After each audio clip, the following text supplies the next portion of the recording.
जंगल के बीच एक बहुत बड़ा हाथी रहता था जिसका नाम मोटी था। मोटी बहुत सीधा साधा और मेहनती था। वह अपने दोस्तों की मदद करने के लिए हमेशा तैयार रहता था, लेकिन उसकी एक अजीब सी इच्छा थी।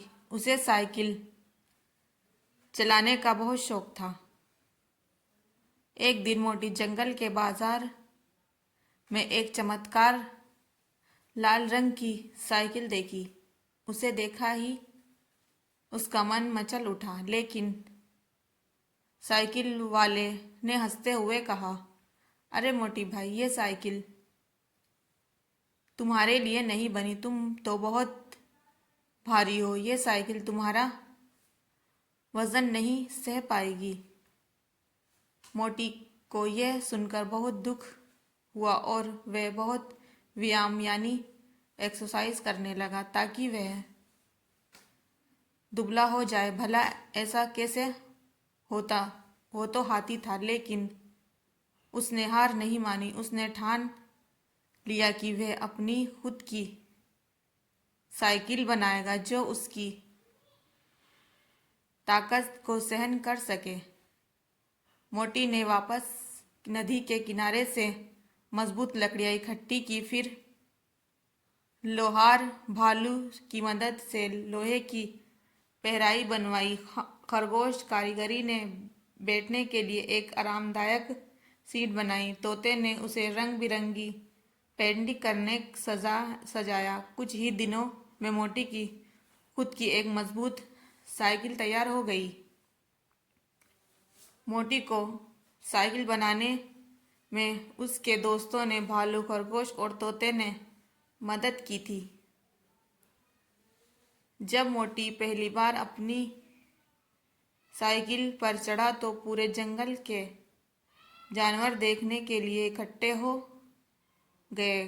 कुछ ही उसकी हिम्मत की तारीफ कर रहे थे तो कुछ मजाक उड़ा रहे थे, मगर मोटी बिना किसी की परवाह किए मेडल मारने लगा।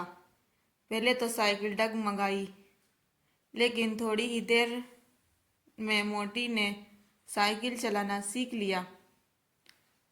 अहंकार और सीख। अब मोटी जंगल में अपनी साइकिल चलाकर घूमने लगा। वह इतना खुश था कि धीरे धीरे उसे घमंड आ गया।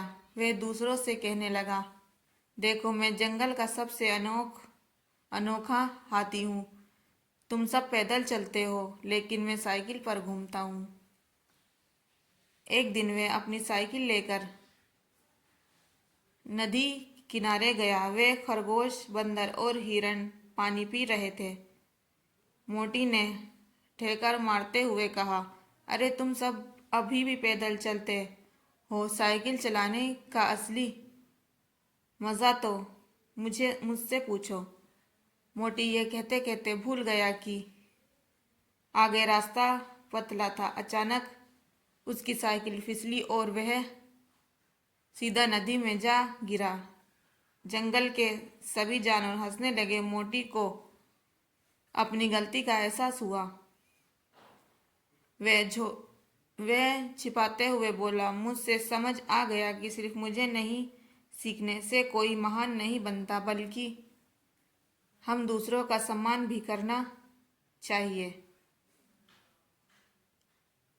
मोटी ने अपने दोस्तों से माफी मांगी और उन्हें भी साइकिल चलाना सिखाने लगा। अब वह फिर से सभी का प्रिय बन गया। जंगल के जानवरों से मिलकर और भी कई मजबूत साइकिल बनाई और अब पूरा जंगल साइकिल चलाने लगा। कभी भी अहंकार घमंड नहीं करना चाहिए, बल्कि अपने ज्ञान और कौशल को दूसरों की भलाई के लिए इस्तेमाल करना चाहिए। प्लीज़ हमारे चैनल को सब्सक्राइब कीजिए। Thank you.